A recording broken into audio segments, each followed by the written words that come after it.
अस्सलाम वालेकुम। एक बहुत ही ज़बरदस्त टॉपिक जो है फैटी लीवर, जिगर की चर्बी। आजकल मैं ये समझती हूँ, ये देखती हूँ कि दुनिया में 70 to 80% लोगों का लीवर फैटी होता है। फैटी लीवर की वजह से बहुत ज़्यादा कॉम्प्लिकेशन आना शुरू हो जाती हैं। फैटी लीवर, हमारा जो लाइफस्टाइल ऐसा है कि जिसमें हम अपने आप को हम वॉक नहीं करते, हम लोग एक्सरसाइज नहीं करते, हमारी खुराकें ऐसी हैं जिसकी वजह से हमारा जो लीवर है वो आहिस्ता आहिस्ता फैटी होना शुरू हो जाता है। जब लीवर फैटी हो जाता है मतलब लीवर पे चर्बी आ जाती है तो इससे बहुत ज़्यादा मसले मसाइल हो जाते हैं। आपका डाइजेशन सिस्टम ख़राब हो जाता है, आपका पेट बढ़ना शुरू हो जाता है, आपके बहुत सारे मामलात ख़राब हो जाते हैं। जैसा कि आप जानते हो, अल्लाह अज़्ज़ व जल ने पहले ही हमारी बॉडी में एक सिस्टम रखा हुआ है, एक डॉक्टर जिसम में पहले ही मौजूद है जो बहुत सारी बीमारियों का इलाज कर रहा होता है। ठीक है, हमारी बॉडी सिस्टम जो होता है। लेकिन होता क्या है, जब आपका इम्यून सिस्टम थोड़ा वीक हो जाता है तो आप बहुत ज़्यादा प्रॉब्लम्स का शिकार हो जाते हैं जिसमें आपको दवा की ज़रूरत पड़ती है। फैटी लीवर जो है उसका ख़ास कर ख्याल रखना चाहिए। लीवर फैटी नहीं होना चाहिए। अगर आप अपने जिगर को ठीक रखते हो तो इंशाअल्लाह अल्लाह पाक करम फरमाएंगे, आपके बहुत सारे मामलात ठीक रहेंगे। अच्छा, मैंने देखा है कुछ लोगों का पेट बढ़ना शुरू हो जाता है। लोग कहते हैं कि हमें वज़न कम करने की, बल्कि पेट को कम करने की कोई रेमेडी बताएं। अब भी मैंने बहुत सारे कमेंट ऐसे भी देखे जिसमें वज़न कम किया, पेट को कम करने के मुतालिक पूछ रहे हैं। तो मैं देख रही हूँ कि बहुत सारे लोगों का लीवर की वजह से, फैटी लीवर की वजह से, जिगर पर चर्बी आने की वजह से पेट बढ़ना शुरू हो जाता है, जिसको कम करना मुश्किल होता है, कॉम्प्लिकेटेड हो जाता है, जो इतने रेमेडीज़ यूज़ करने के बाद भी कम नहीं होता। क्यों नहीं होता भाई? इसके जो असबाब हैं उसको ढूंढो कि पेट के पीछे क्या भाग रहे हो, इसको कम करें। किस वजह से ये बढ़ रहा है, उस चीज़ को ख़त्म करो, उस चीज़ को ठीक करो। अगर वो चीज़ ठीक हो गई, पेट ऑटोमेटिकली अंदर चला जाएगा। तो अपनी ये इस प्रॉब्लम को ठीक करो। आप ये देखो कि कॉजेज़ क्या हैं। अगर आपको मोटापा आ रहा है, मोटापा ऐसे बिला वजह नहीं आ सकता, इसकी ज़रूर कोई ना कोई रीज़न होती है। ठीक है, कोई विरासती तौर पर भी हो जाता है, लेकिन इसके अलावा कोई रीज़न होती है। तो उस रीज़न को तलाश करो, उस रीज़न को तलाश करके उस चीज़ के मेडिसिन लो, उस चीज़ के नुस्खे इस्तेमाल करो, ताकि वो चीज़ ठीक होगी तो ऑटोमेटिकली आपका जो मोटापा है वो ठीक हो जाएगा। जितना मर्जी डाइट कर लो लेकिन वो अपने वेट को कंट्रोल नहीं कर सकते हैं, वो फैटी लीवर की वजह से है। जब तक आप अपने फैटी लीवर को ठीक नहीं करते, आपका मसला ठीक नहीं होगा। तो कोशिश करें कि हमारी जो हिकमत में, डाइट में, खुराकों में फैटी लीवर के मतलब बहुत सारी चीज़ें ऐसी हैं जिससे अगर हम चाहें तो फैटी लीवर बहुत जल्दी ठीक हो जाता है। लेकिन फिर भी मैं ये कहूँगी कि कम अज़ कम आप 2 माह इस चीज़ पे कंसंट्रेट करो, फैटी लीवर पे, जिगर की चर्बी पे 2 महीने, तो ताकि आप इस मसले से छुटकारा पा सको। ये ऐसी बीमारी जो बहुत ज़्यादा है और बहुत ज़्यादा तकलीफ़ें, मसले मसाइल भी फैटी लीवर की वजह से होती हैं। तो मैं ऐसा नुस्खा शेयर करूँगी कि आप कोशिश करो, उसको बनाकर ज़रूर इस्तेमाल करो। हमारे यहाँ फैटी लीवर की मुख्तलिफ़ स्टेजेस होती हैं, उन स्टेजेस के अकॉर्डिंग अलग अलग नुस्खे होते हैं। लेकिन मैं सबसे आसान नुस्खा आपके साथ शेयर कर रही हूँ। मुझे नहीं पता आप किस स्टेज पे हो, आप फैटी लीवर की किस स्टेज पे हो, लेकिन मैं सबसे आसान नुस्खा फिर भी आपके साथ शेयर कर रही हूँ। बाकी आप जानते हो कि आपका मसाज क्या है या आपकी क्या कंडीशन है। इसके लिए आपने लेना है इमली और आलू बुखारा। 50 ग्राम इमली ले लें, 5 दाने आलू बुखारा, खुश्क आलू बुखारा। इसे रात को पानी में भिगो के रखो, लेकिन मिट्टी का गिलास, 1 गिलास। तो आपने नोट किया होगा कि मैं अपनी हर वीडियो में कोई चीज़ अगर भिगोने का कहती हूँ तो मिट्टी के गिलास में कहती हूँ, क्योंकि जो फ़ायदे आपको मिट्टी के गिलास में भिगो कर मिलेंगे वो शीशे के, स्टील के गिलास में नहीं मिलेंगे। तो आपने इसको सारी रात भिगो कर रखना है और सुबह नहार मुँह उठकर उसको अच्छी तरह मसलना है। उसका जो पल्प है वो अलग कर लेना है, चाहे पानी में रहने दो, उसकी गुठलियाँ निकाल दो, बाहर फेंको। और उसमें आप हस्बे ज़ायका, अगर आप मीठे की ज़रूरत पड़े तो शक्कर या गुड़ मिलाएं, चीनी ना, जायके के लिए। अगर आप कुछ और भी टेस्ट के लिए शरबत चाहते हैं, शरबत भी मिला सकते हैं ताकि थोड़ा टेस्ट अच्छा हो जाए और आप उसको आसानी से पी सको। तो आपने सुबह और शाम 2 मरतबा इस्तेमाल करना है। 2 मरतबा कैसे करना है? रात को जो भिगो के रखिए वो सुबह निहार मुँह खाएँ, पी लें, सॉरी।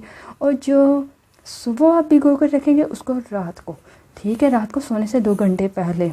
इसमें थोड़ा सा ये प्रॉब्लम हो सकती है कि गले में रेशा या गले में थोड़ी इरिटेशन ये पैदा कर सकता है। अगर इरिटेशन होती है तो उसके लिए आपने थोड़ा सा गुड़ मुंह में रखे, पहले इसको पीने से पहले थोड़ा सा गुड़ लें और मुंह में रखें, उसको अच्छी तरह पहले चूसें। ठीक है, चूसने के बाद आपने फिर इस ड्रिंक को पीना है। इससे आपके गले में खराश नहीं होगी, आपके गले में कोई प्रॉब्लम नहीं होगी। तो रात का बना हुआ सुबह पिएं, सुबह का बना हुआ शाम को पिएं। दूसरा, आलू बुखारा का इस्तेमाल आप बहुत ज़्यादा करें, जितना हो सके करें, क्योंकि ये एक बहुत बेहतरीन ये डिटॉक्सीफायर है। यह आपके लीवर को, जिगर को डिटॉक्सीफाई करता है। हम जो कुछ खाते हैं पीते हैं वो मेदे और आंतों में जाकर उससे ब्लड में जाता है, तो वो लीवर के थ्रू जा रहा होता है। लेकिन होता क्या है कि बहुत सारी जो फासिद मादे होते हैं, जो एसिड्स होते हैं, टॉक्सिन्स होते हैं, वो लीवर उसको रोक लेता है। अब जो लीवर है वो आहिस्ता आहिस्ता बहुत ज़्यादा आप जैसे वो रुक रुक के स्लो हो जाता है, जो आपको ख़राब कर सकता है, आपको तंग करता है, इसमें कॉम्प्लिकेशन आना शुरू हो जाती हैं। तो आपने अपने लीवर को ठीक रखना है। इमली आलू बुखारा सबसे आसान नुस्खा है कि इसको इस्तेमाल करें। ये बच्चे भी इस्तेमाल कर सकते हैं, बड़े भी कर सकते हैं, लेकिन तासीरन ये बहुत ठंडा होता है, इसकी तासीर ठंडी होती है। तो आपने सिर्फ एक काम ये करना है, कुछ भी करें मतलब इसमें मतलब मैं ज़्यादा प्रेफर करती हूँ कि गुड़ के साथ इस्तेमाल करें, तो इसके साइड इफ़ेक्ट जो है वो ख़त्म हो जाते हैं। जो इसकी ठंडक है वो आपको नुकसान नहीं पहुँचाएगी, ठीक है। क्योंकि कुछ लोगों को ये है बहुत अक्सर, लेकिन कुछ लोगों को ठंडी तासीर की वजह से जोड़ों में जिनका दर्द का मसला हो, जॉइंट पेन हो, तो वो शुरू हो सकता है। तो इसलिए इसकी तासीर से बचने के लिए गुड़ का इस्तेमाल कर सकते हैं, लेकिन डायबिटीज़ वाले ना करें।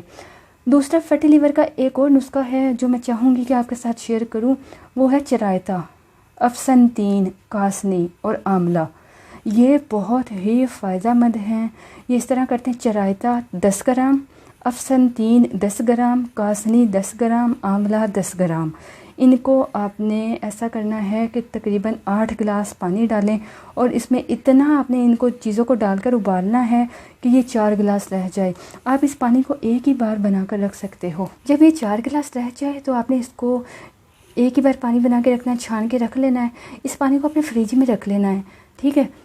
और इसमें से आधा गिलास सुबह नाश्ते से आधा घंटा पहले और आधा गिलास शाम को खाने से घंटा पहले।